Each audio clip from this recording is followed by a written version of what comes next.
Hello, and welcome to the Weekly Scroll Podcast. My name is Ryan. And I'm the fell-handed.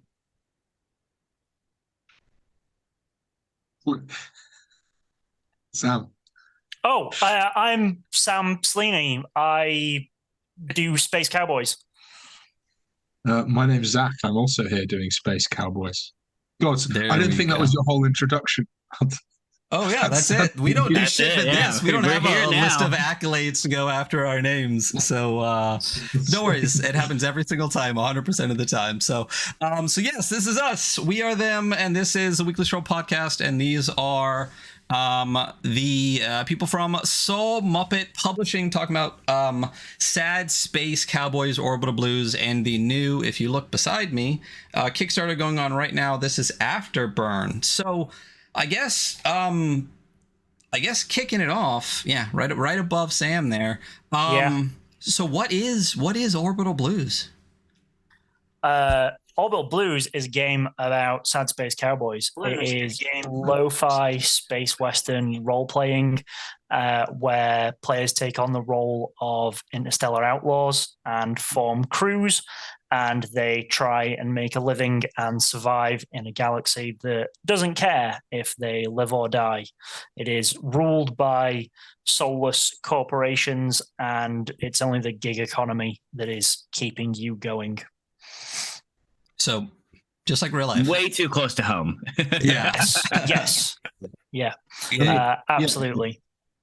It's a game about self-employed people with depression living under capitalism. So, yeah, yes. That's what we were aiming for, right? So, woo! Amazing. Listen, we just need spaceships and we're there. So that is what Orbital Blues is, but like, how did Orbital Blues actually come to be? This is the second Kickstarter. This is the first expansion, the first big wave expansion, because there's a lot going on with this project right now that we're going to be talking about. But I know the original Orbital Blues has been out for a little while. I have like all of it right there. What was the actual 2 years, I think? That's it? I feel like it's been much, yeah, maybe. So the original Kickstarter was like April 2021, and then the book would have been like released in people's hands in physical form of like April 22. So it's actually only been like 18 months since the first wave of people's hands. Which it feels like it's longer because of what's happening in the world and how time has increasingly less meaning as it progresses. Yeah, it was written throughout lockdown. I feel like so it started, as many British ideas do. It started in a pub. Which one was it, Zach? The one at the bottom. Lincolnshire Poacher in Nottingham, if I remember correctly. Yeah, wherein me and Zach were having pizza and beers, and I was like, I want to do a game that does Cowboy Bebop in space. Well, Cowboy Bebop's in space anyway, but I want to do a sci-fi game. And I'm not a big sci-fi guy. I'm more of a fantasy person myself. Not that you would like be able to tell looking from my back catalogue.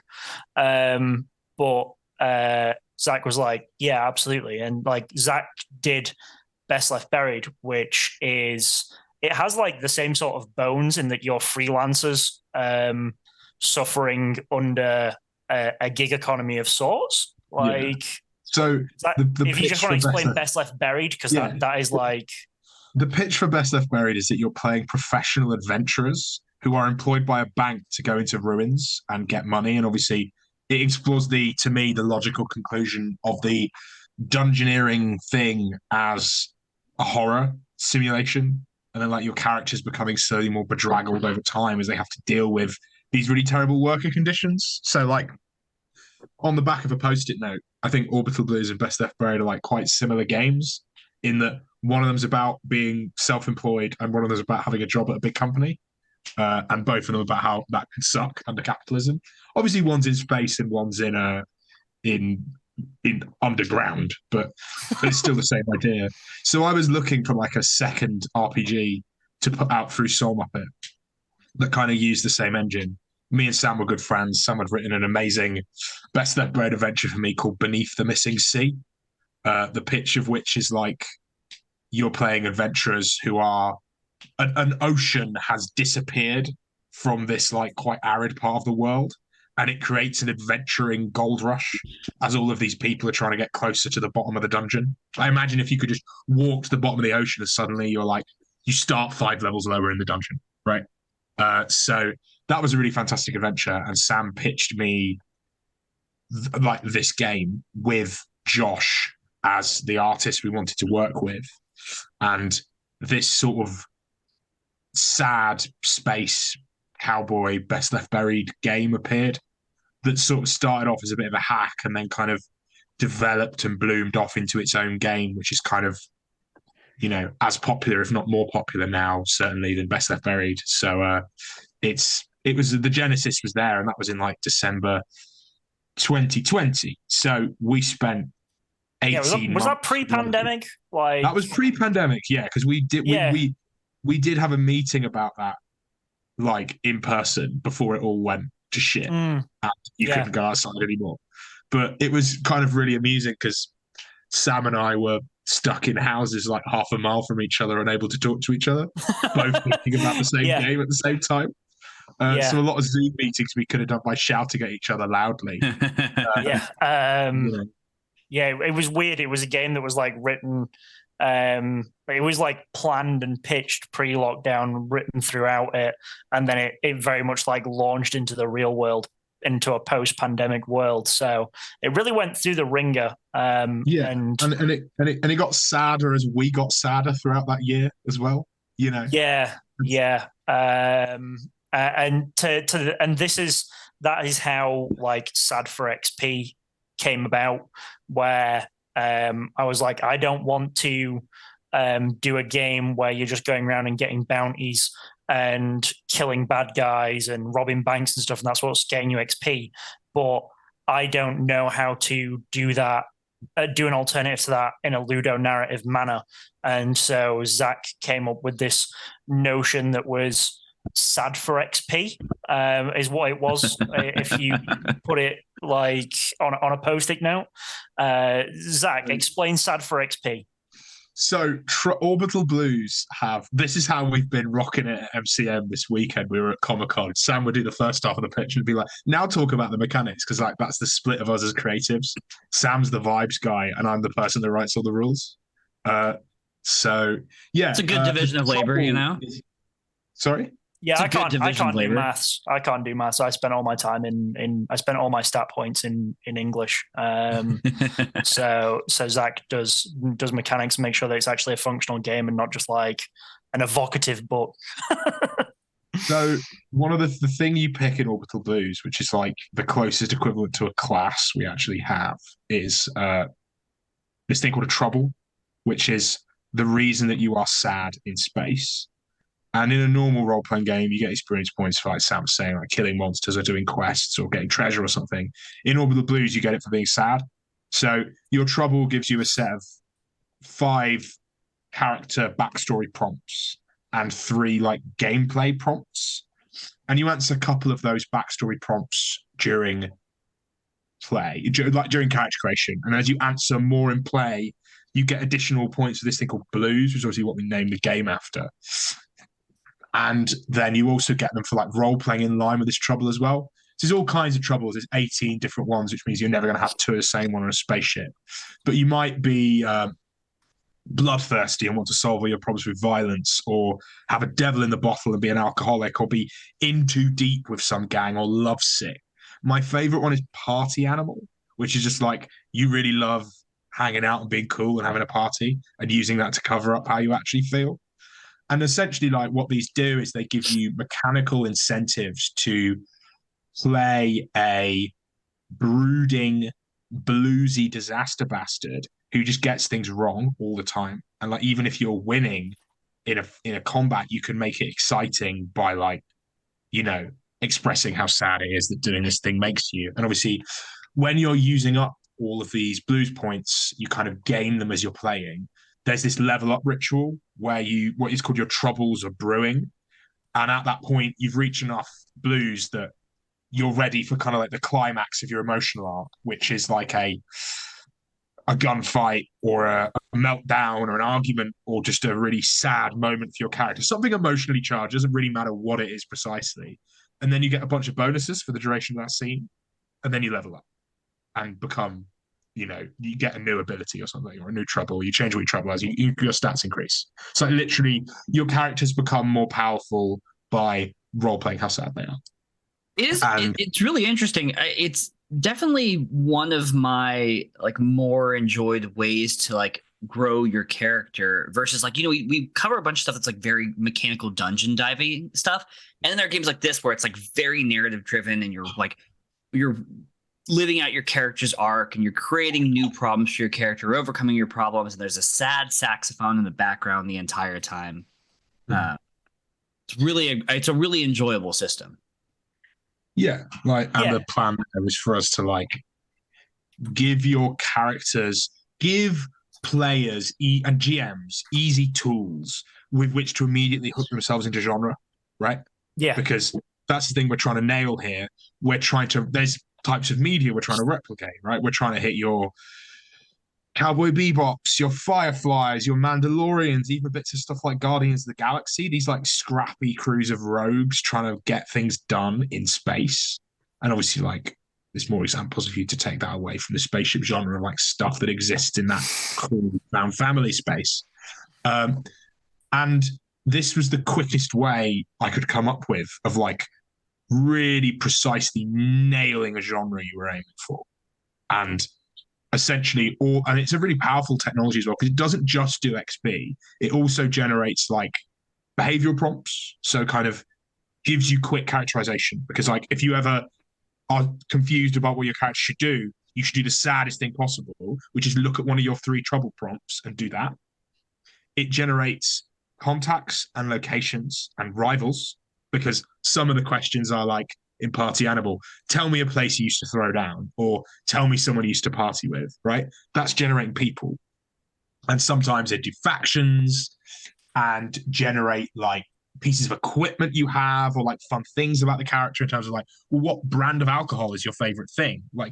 Little world building things, little things to attach onto, and kernels of information for GMs to pull adventure and immediate drama out of, because it centers your experience mechanics around looking at the saddest thing that ever happened to you, right? And the most emotionally charged thing about it. So yeah, it's a real potent piece of game design technology that I'm slightly worried I may never top as a designer, but whatever, I got time left. I'll be doing this for a while, I hope. Listen, we hope that you'll be doing it for a while as well. It's a great mechanic, and it's one of the funnest part of the game, but there's so much more in the game that's also fantastic as well. It's just a piece that how between the mechanics, I know you said there's this division of labor. You did the mechanics, and Sam did most of the writing and the manuscript and everything. Putting all of that together, was that difficult to try to keep those mechanics going, or did you really just build off Best of Barry, like you said, and then try to fix it into the system, or were there a lot of other things like the sad for XP thing? No, not really. It was quite seamless, I would say, because I had worked with Best Left Buried previously, so I was familiar with Zach's style of writing and the sort of mechanical language used, so I could emulate that and wrap the narrative and the vibes around that. And similarly, Zach could write in a similar sort of style to the way I was writing. So it was very seamless to just go from me writing an introduction of how this universe is filled with people who are not doing great and are struggling with their own well-being, and then for Zach to bullet point the key parts of each trouble and then write a little bit of flavor text or a short description under each one, and then in the next chapter go into okay, the galaxy is full of a myriad of ships from all different corporations and manufacturers, all operating for different purposes, and then us going into some like combined mechanical writing of ship tables and like roll for where the ship's chassis originates kind of thing. So I would say it was pretty seamless. Zach may disagree, but it was definitely iterative, right? Because when we wrote the first version of the manuscript, it skewed really closely to Best Left Buried. It was basically like very similar, and the main thing that was different was the mechanical skeleton was the same, and then Sam had done a bunch of like work on the top to do with vibes and layering and stuff. And as we kind of worked more on it, it kind of found its own steam and developed like further away. Like in the first 2 or 3 drafts, troubles weren't there, right? And weapons and space combat was something that we iterated on a lot because it was really important to us. It was exciting for all the parts to be there. Yeah. So like, there's some bits of it that like stayed the whole way through, but it's like always, as it always is with making a game, the first draft that you go to playtest with is like often quite different from the final version. I think for me personally, I felt originally a lot of like loyalty to the fans of Best Left Buried to try and make something that felt the same way. But then we realized over time that it wanted to be its own different thing. And I'm happy that we made those decisions to distance it in some way, because like there are some rules that are exactly the same, like the core mechanic and how attacks work and stuff, but we've added and changed lots of bits that work in different ways because it's trying to hit a different purpose. Am I right in thinking that the general difficulty in Orbital Blues is 1 lower than it is in Best Left Buried? Yeah, that was a big example, right? It used to be 9, and it was until very late in playtesting, and we shifted it 1 down because we think that the world in Orbital Blues is like physically more forgiving than the one in Best Left Buried is. And you want to feel cooler. You don't want to be desperate in a dungeon. You got want more to be teeth in Orbital Blues, you know. Yeah. Not by much. And definitely not because you got the dentistry. I mean, I think genre-wise, that makes a lot of sense, right? I mean, if you watch Firefly or Cowboy Bebop or something like that, it's like the player deaths are, if they happen, are like incredibly dramatic and like story-driven. And I think you like do a really good job of emulating that in this game with the Swan Song and everything. Mm. Oh yeah, Sam, wax lyrical about the song Swan Song. That's like my favorite thing. I think that was one of the like maybe the mechanical contribution I made, and I was like, you get to play a song and you break the mechanics, and rules don't matter because you're gonna die. Just play them out, kind of thing. It's that because my contributions to mechanics tend to make Zach like a brain melt because they're usually. I wouldn't put it like that. But I enjoy it. But like when you say to me, like, oh yeah, what happens in this mechanic is that we play music and then all the rules are ignored. I'm like, yes, go off, King, do it, make it so. Like, that's it. It's a good contribution. Ultimately, like the game is quite bleak, like a bit miserable. The player characters are not having a great time, and if you do something cool, we want it to feel good, and we don't want it to feel like you're constantly in like an uphill battle to find some enjoyment there. And if you manage to track down the people that you hate so much, or the people that you've been searching for a life-changing bounty or pull off a heist, we want your moment of glory, and you want your time to shine, essentially, as a player character. Yeah, really incredibly cool. Yeah, good game feel is what we strove for, and I think that we've managed that definitely. And it was really cool for me because I haven't been very online for the last couple of years, to go to London MCM this weekend and speak to people who've been playing it and running it, and them saying like, oh, this is like a really amazing game to play. This feels great. This looks great. Like it was like praise all around for the whole team, and that was really nice to see and hear. Speaking of the whole team, the fucking art as well, right? And the graphic design. Clark is insane. Ridiculous. Yeah. Like the style that Joshua Clark, Tiny Woodsman, is the artist that we've been working on. I alluded to earlier. like how I describe it is that Josh was hired before I was. I was originally just going to be a person like paying for things, and it was like Sam wants to write this, Josh can do the art, and it's like it's the way it started off. At least it's kind of evolved a bit now. Was that Josh would like take photo composites of different pieces of public domain photography and kind of smash them together over them, and take photos of them and paint over them and stuff. Yeah. So it was gorgeous. Like Kit.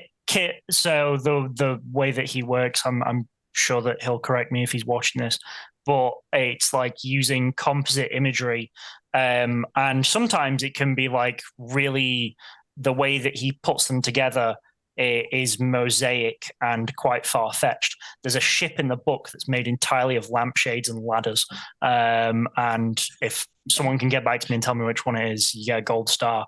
But it's using like shapes to build this like framework, and then being painted over with a lot of like composite photography also being painted over, because I personally wanted something that looked not photorealistic, because I'm a little weird with games that have actual photos in them. Looking at you, Iron Swan. I wanted something that felt realistic, but not too realistic. And I didn't want something that was too stylized either, because I wanted the book to feel like a very grounded piece. I wanted adverts in there. That was something that I wanted from the get-go. I was like, I want to turn a page and I want to feel like I'm reading a catalog and that this thing is sponsored by a company, and that's how it's in your hands. And so I think one of the early pieces that we got was the 𝗙𝗨𝗥𝗡 one, which was the easy where nobody does it like 𝗙𝗨𝗥, and it's a guy in a spacesuit in a sort of like fashion magazine sort of style, and that was like really good. That was like, mwah, chef's kiss. We're there. That's what we're doing. We want this book to feel like a lot of the art it's in the full book of ads. In-world advertising materials, band posters, election campaigns. Here's places you go on your holiday. Please buy this spaceship. Here's an advert for like they're hiring Grav engineers for the new space station. It's just all fucking gorgeous. Like, and Josh has continued knocking it out of the park when it's come to the AFTERBURN stuff and all the adventures that have come since. And kind of books we've gone for are kind of all the sense of like verisimilitude. Like this could be an object in a world. It feels lived in. Every page is weathered and stained and beaten and dog-eared, even though the book looks immaculate from a like.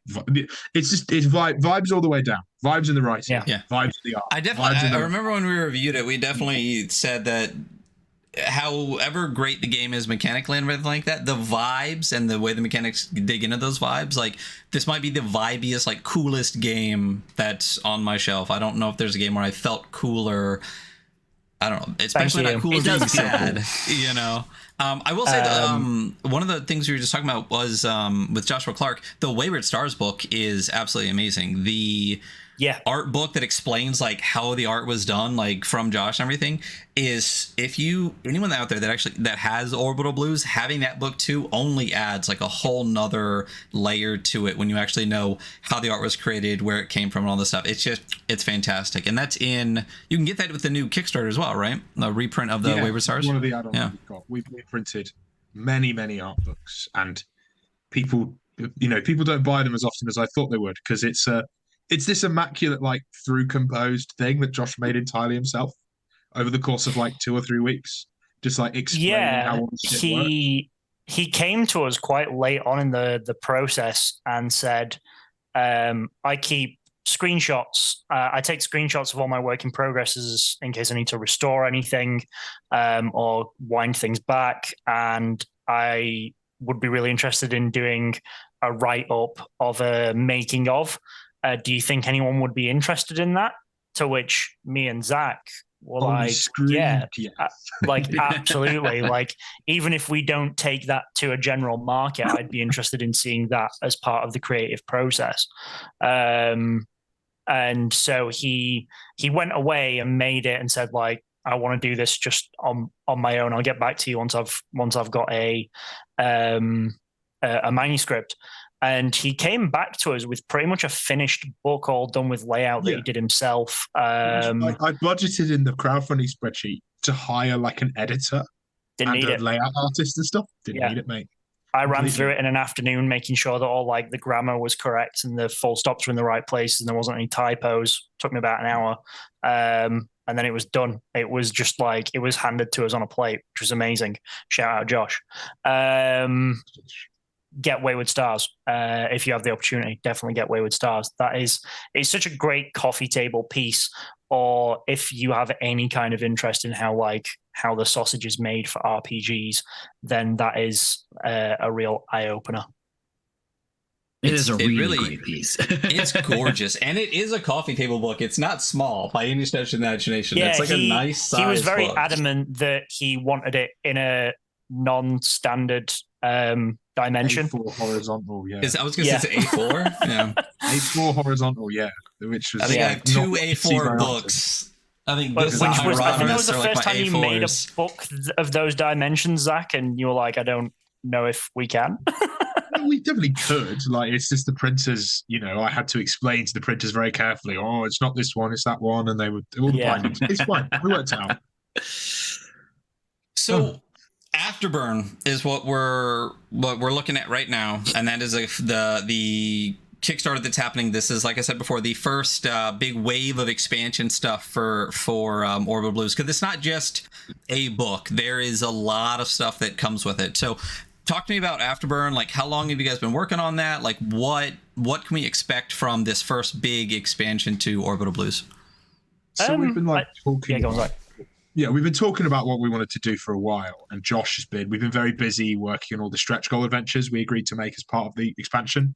There's now 5 completed softcover adventures from a series of amazing artists around the world with all kinds of different adventures, tightly plotted, act-based linear stuff, sandbox adventures, dungeon crawls, hub worlds, dungeon areas, space stations with all the stuff on them, like cities.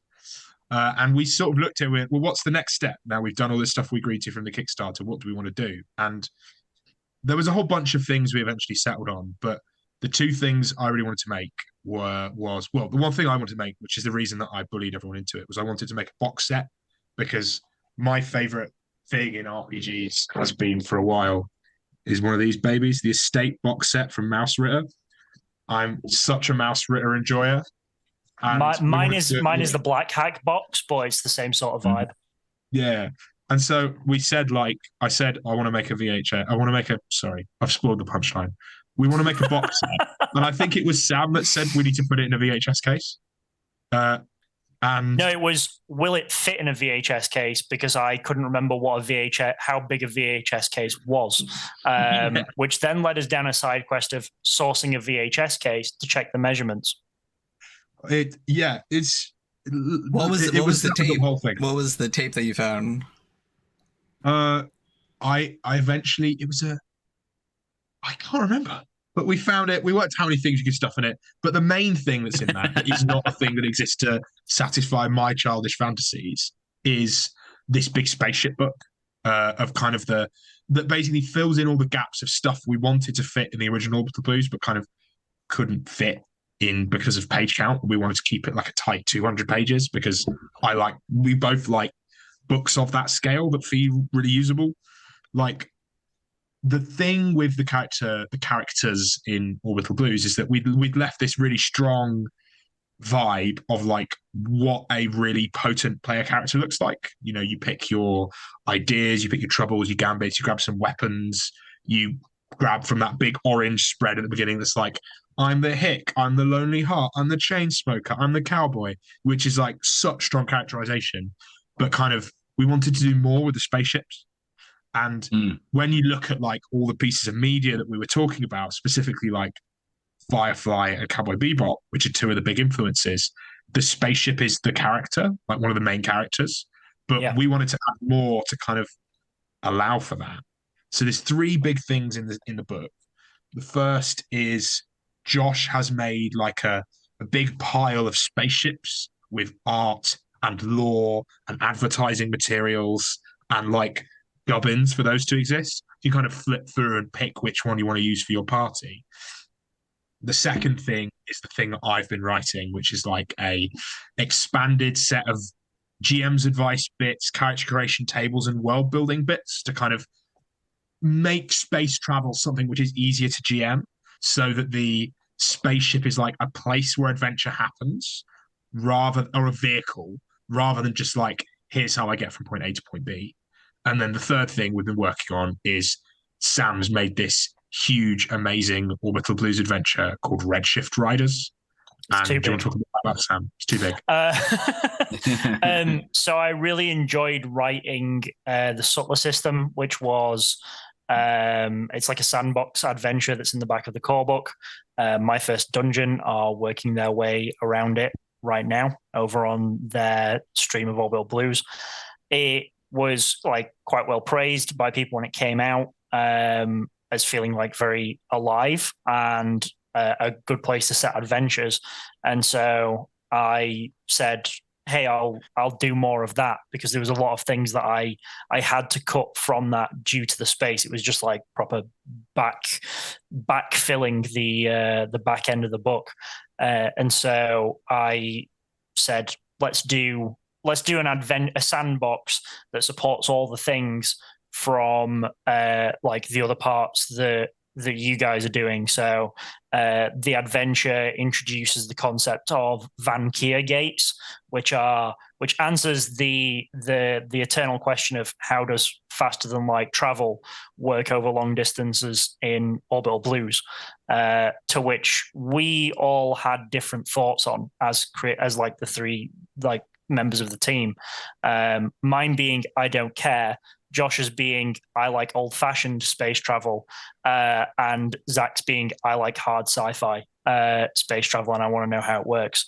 And seeing as we had that trifecta of opinions, it was like, well, if we have those different opinions, then all the various GMs and storytellers out there are definitely going to want different ways to do it. So have at it. And Zach has taken a real swing at all the different ways to break down space travel. So, like, Zach, if you want to go into your greeblies and your techno babble. Essentially, like, the thing for me is that, like, I've run a lot of Orbital Blues since the game came out, and I've played a lot of it, and I've developed my own canon as to how things exist in certain ways, which is not something that we address at all in the core book, right? It's entirely vibes. And the thing is that my version of Orbital Blues has a completely different meta-narrative to what Sam's does, and has a different one to what Josh has, because it's very much a game owned by three people over different times, right? That we've smushed together. And it didn't feel right for us to like tell people how to use space travel in a certain thing, especially because like this is a genre emulation game, and different sub-genres of space western sub-opera wait, you know what I mean? Yeah. Space western space operas exist, right?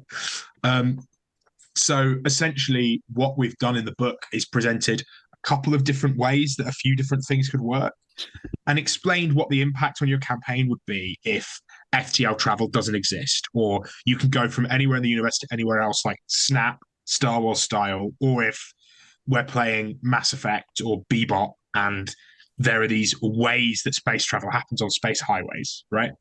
And basically like explaining the impact that would have on your game. And also the Orbital Blues I run is really hard sci-fi, because it's the kind of thing that my players enjoy.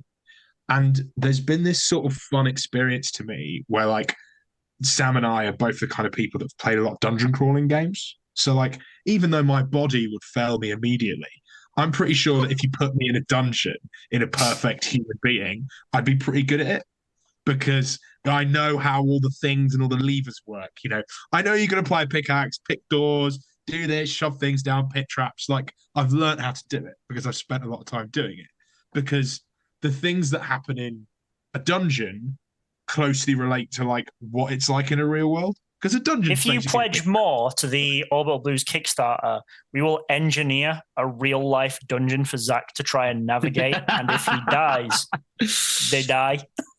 He just has one of those like the camera strapped to his chest, so we can like watch him the whole time. We'll live stream the dungeon. You heard it here, folks. $1 million on Kickstarter.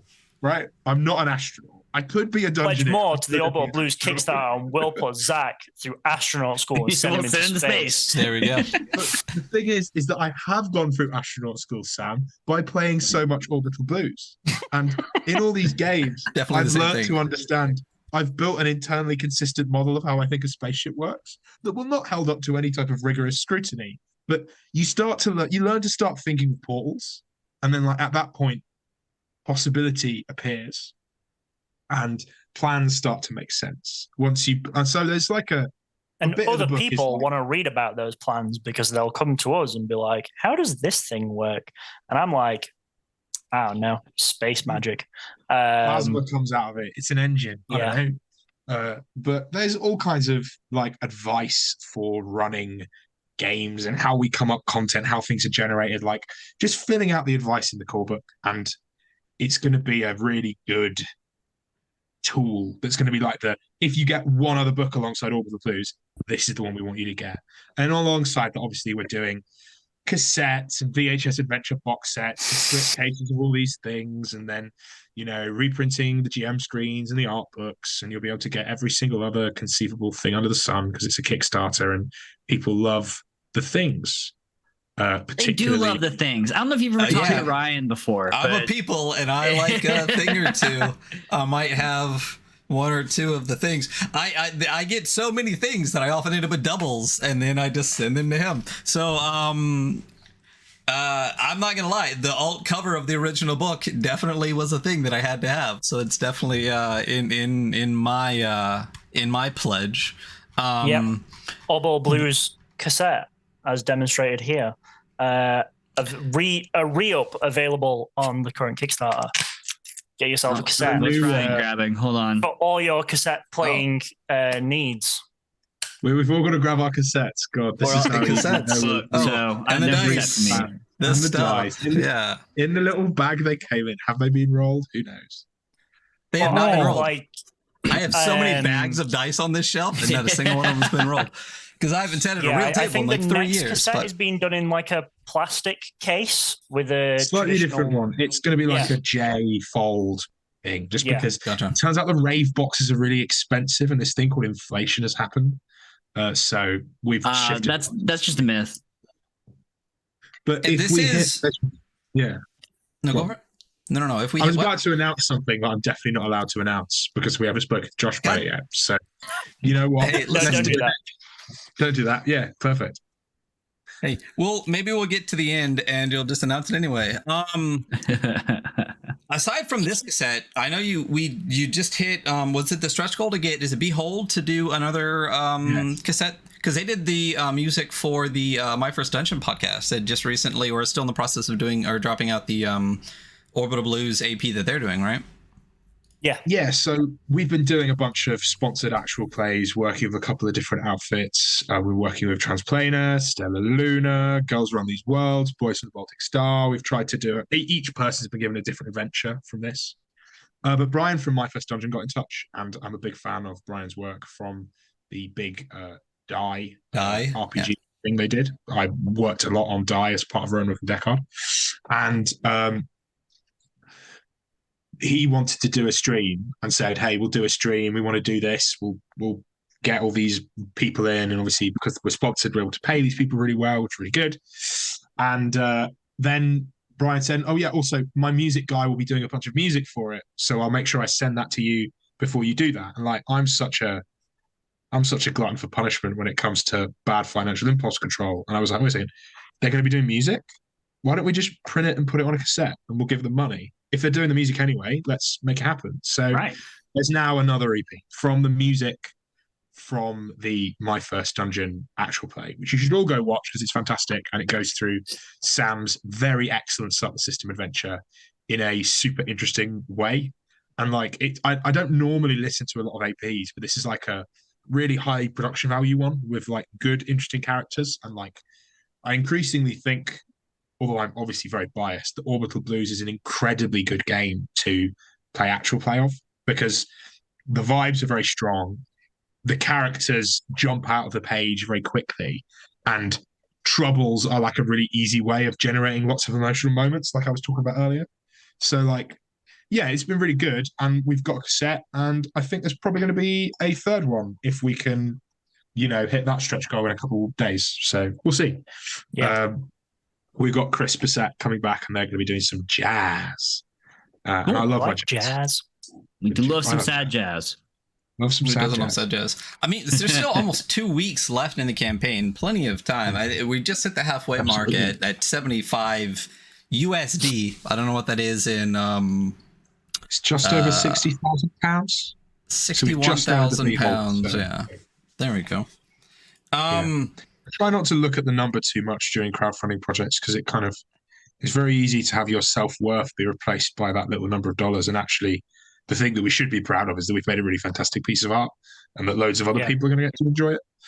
So yeah, but this is capitalism, it's when I've run Kickstarters in the past, I'll watch the number go up by like several thousand, and then I'll see it go down by like £80, and it's that like £80 that I'll fixate on and be like, why did that person but why, like, not counting all the times that I've ever backed out of a Kickstarter or a crowdfund for whatever reason, I'll just be like, what did that person see or read that made them drop their pledge? Why would they do that? And I start obsessing over it. So I've just made it so that I don't look at things like that. And if someone has a question, just don't ask, I'll answer it. But I'll just, like, my nan calls me up, and she looks at it and she'll be like, "Oh, it's on like 50,000 now. It's doing so well." And I'm like, "Thanks, nan. I am trying to avoid looking at the amount of money that it's on, but thank you."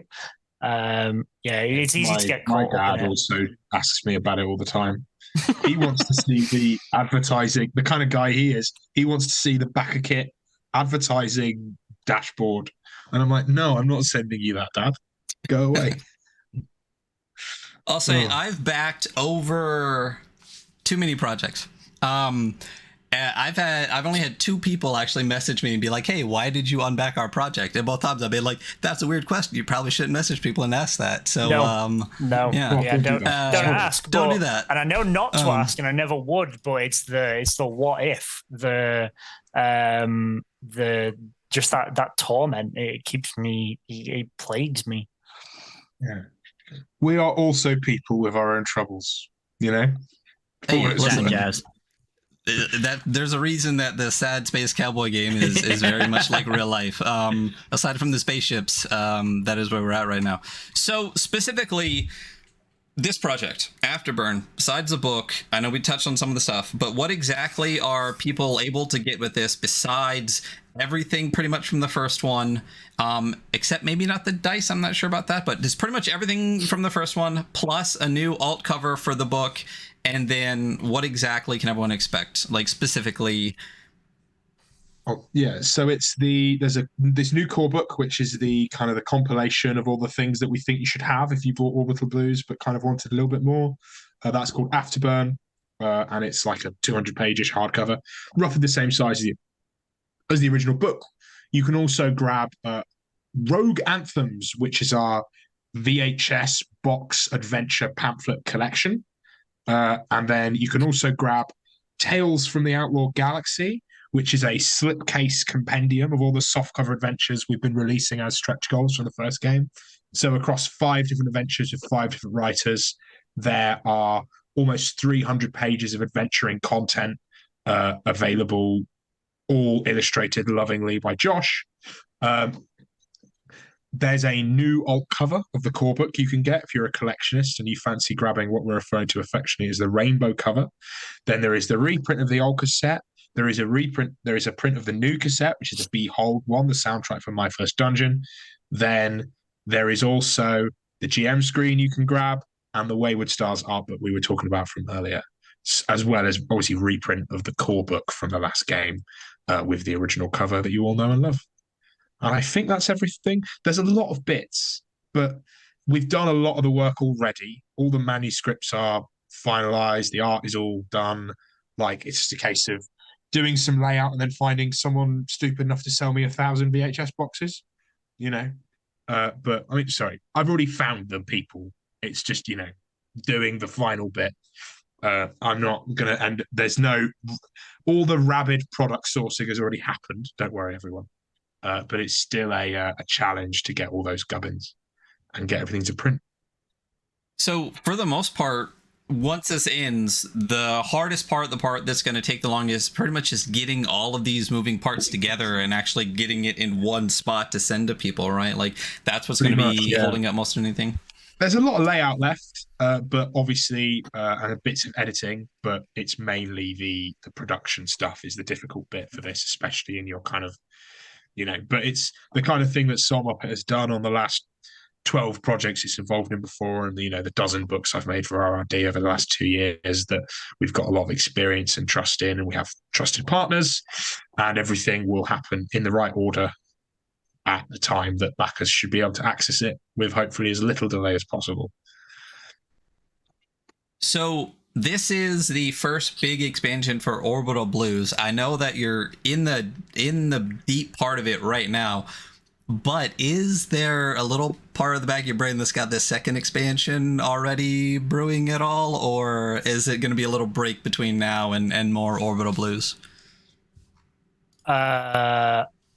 I think it'll be a break. I think Zach has another project after, and I am really wringing my brain out now, because it was all well and good filling the Sutler system, which was I think three or four major locales with enough life to make it feel alive. But right now I'm doing a system with 4 planets and a space station, and filling that is taxing. I don't know that many people, and I certainly don't know that many people to base adventures and quests and experiences on. And I'm really trying to get in touch with this sounds so pretentious, the human condition and what fills those spaces in ways that are meaningful and make for good quests in the traditional RPG sense. Why would this person come to a band of interstellar outlaws and be like, hey, I need your help with this? There's some that are real strong in the manuscript at the minute, and then others that I'm like, I need to up my game, and I'm having major anxiety over it. 2 of my favorite quests, my 2 favorite things that I've written so far are one where a famous film actor wants you to help him fake his own death, and you have to help with that. And then the second one is a documentary filmmaker who wants to join your crew and ask your crew a lot of personal questions and ask, why are you doing this instead of a real job? And they're 2 things that I think a lot of people will approach differently, and a lot of people will it will change up their games, and it'll definitely have an impactful sort of thing to make crews and outlaws question themselves and one another and how they go about things. As for a whole other new book,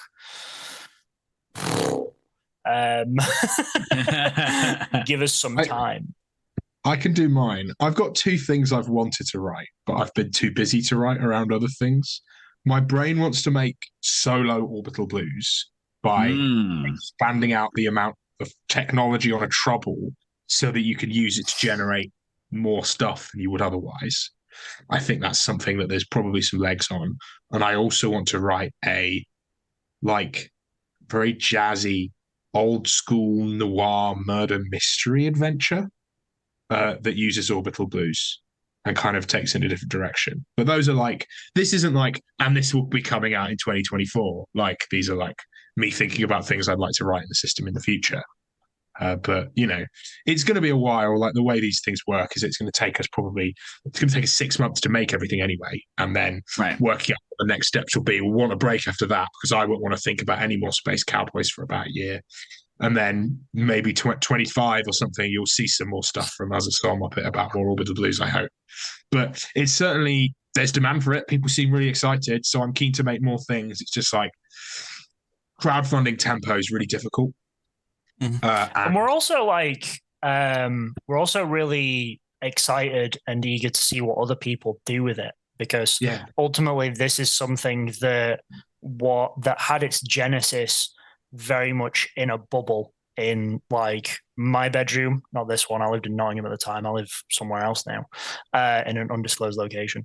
Like it was something that was made in our bedrooms in a local pub. It was something that was very it felt very personal to all of us. And it was something that we very much didn't have a great deal of our external feedback on when we were making it, and then it launched and people really liked it, and people have since, also still really like it. And so it's always crazy having people come up and be like, oh, this thing happened in our game, this thing happened in my game, oh, when we ran it we did this. And it's always really exciting to see what people do with it and what people harness the book for in terms of what kind of stories they want to tell, and if they want to write their own adventures. I love editing and reading the adventures that we get, because I haven't yet come across one of them where I've thought, oh, I could have thought of that. Like, they've all been completely different. They've all been from a range of talented writers from a diverse array of backgrounds that have told stories that I couldn't have written, Zach couldn't have written. Every single one of them so far that we've published has been really unique, and not things that I personally thought. I didn't think of them when I was writing it. What are your thoughts on that, Zach? Yeah, I mean, ultimately, like the ultimate purpose of any RPG product, as much as we talk about like coffee table books or vibes, things with smart mechanics, is for like things to see use of the table. Like that's what it's for. It's all a front to make cassettes. Yeah, it's all a front to make cassettes so I can switch into my career as a music producer. But seriously, it is all about like how the thing finds life at the table and what use people get out of it. And obviously seeing people do these things and write these adventures and have these stories with the thing that we came up with is always wonderful. But the other thing is that Orbital Blues has in it a very explicit, very big third-party license. And we've seen stuff written by people before, like Josh, who's running for you guys tomorrow on the stream. They've written an Orbital Blues adventure that was really good. I've forgotten the name of it because I'm on the spot. But, it's exciting seeing people also publish that stuff. So what I'd really like is to see like more third-party published stuff appear. That would be my personal dream as a publisher. Having other people do Orbital Blues itch jam anytime soon, maybe. We did one for Troubles last year, but I guess we'll have to do another one soon. I'm so busy like running an itch jam. Like if anyone wants to run an Orbital Blues itch jam, email me and then I'll give you whatever. You'll delegate that down. Well, I mean, you not only do you have Orbital Blues going right now, you still have Inevitable going on. I don't know how much you're doing with Rowan Rickendecker, but I know they have Eat the Right going on right now as well too. So I feel like you have lots of hands in lots of different pots right now, and maybe just a couple of things to do. You too many, yeah. And that's before I've even announced anything that's happening next year that's currently being worked on frenziedly. But yeah, more games will be coming in the future from us, and also of all kinds, and getting out this array of Orbital Blues stuff that people seem to be evidently so excited for because of the Kickstarter is so brilliant. And I can't wait to see people play more things and get excited about the South Space Cowboys. Very excited for this Kickstarter. I can't tell you how excited I was to see when it dropped, see that rainbow cover to go with the night cover as well. And as you said, we're going to be playing tomorrow with myself, with Hunter here, with Josh, and with Marco Serrano with Spicy Tuna. Very excited to see him in a different space thing. He's a very mothership person. It'll be interesting to see him doing a little bit of Orbital Blues as well. And I know on your on the Kickstarter page, which is fantastic, definitely go check that out if you were listening to us. There is, as you said before, a whole list of other places to go watch APs and stuff. My First Dungeon, Girls Run These Worlds, Stella Luna, Boys and Baltic Transplanter. A lot of really amazing stuff to go check out. A lot of really great content. And it's awesome that you guys are reprinting everything from the original one for the most part, because if all those people that might be fans now that didn't get those original books, you're able to get those now. So definitely go check out the Kickstarter. It's right now. If you're listening to this or watching this on YouTube in the next day or two, the links to all of that will be in the description below. But for both of you, where can people find any of your personal stuff or other stuff besides this specific Kickstarter? Sam? As I've said before, I'm not super online, but at Sam Sleney on Twitter /X, and I think it's the same on Instagram as well. Zach is so busy at the minute that if you want me to write for you, I can, because, well, there's just too many fingers in too many pies, as they said. So yeah, I have ideas. Who up publishing their games is what I would say. And yeah, at Sam Sleney, SLENEY. Yeah. My name's Zach. I go by Jelly. I'm the Jelly Muppet on most social medias. You can find us on soulmuppet-store.co.uk is the place to buy all of the amazing RPGs that Soul Muppet makes. Orbital Blues is just one of them. We've also talked about Best Left Buried. I've also been on a podcast before talking about Inevitable. You can find Counter Titan City. You can find other stuff that Sam has written as well, like Beneath the Mystic Sea. And that has links to all the places you can find us, because I have a marketing person now whose job it is to run accounts on Tumblr and Instagram and Facebook, and there's a Discord server and a mailing list, and like there's a whole well-oiled marketing machine that Mol, our conventions and marketing person, is responsible for making occur. I also work at Roanoke and Deckard, where you can find amazing games such as Die, Heart, Spire, and the new Eat the Right. I would encourage you to go over there and check out my role there as a producer as well. And but yeah, the main place to find us is the Soul Muppet store. And if you search the name of any of these games in, we do pretty well in SEO. So go from there. Yeah, look at that spiel. I don't have a social media and marketing manager. I just have my girlfriend who is a content creator being like, you need to be on the internet more. And I'm just like, no. Well, hey, if I could make, I don't know. It's been you got to do it. The main reason I have that person is because I hate it almost as much as you do, but it's just a case of needing to run a publishing company, which is my job now somehow. Well, congrats on your success. Congrats on the success of the Kickstarter. We're obviously, we're big fans, and we're super stoked to get everything in hand. And this looks cool and sad, and all the Space Cowboy VHS throwback tech of the future that we have come to expect from Orbital Blues. It's not too sad. It is exciting as well. It's not a book that's going to make you cry. You've not been to my table. My table's sad enough. Don't worry. It's okay. That's fine. It's also got a lot of really exciting stuff in it and a lot of really interesting stuff in it. It's not just all sad. Sometimes I did feel when we were at Comic-Con, people would come over and be like, why are the Space Cowboys sad? Like, can we cheer them up? And we just be like, it's just a tagline. Don't worry about it. They don't always have to be sad. You can do exciting things with them too. So yeah, it's got a lot of cool stuff in it to enrich your games and your stories. Yeah, and AFTERBURN will certainly help the Cowboys being happy. There we go. Yes. That as well. Seriously, can't wait for it to come. Thank you again, Zach. Thank you so much for coming on the show again. Sam, been a pleasure talking with you as well. Always invited back. Very excited for you guys and the success that AFTERBURN is having right now, and can't wait for more Soul Muppet stuff. Really appreciate you guys coming on. No worries. Thank you. Thank you for having us. I always enjoy doing this and being allowed to ramble for like half an hour. Yeah, you got.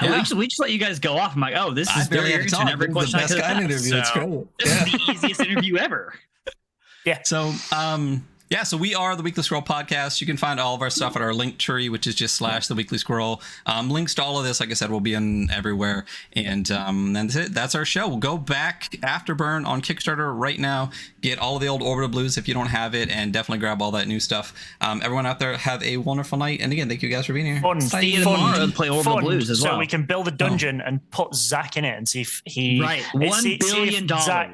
Zach is as good as their word and can escape a dungeon because they've played in a lot of them. I've done it.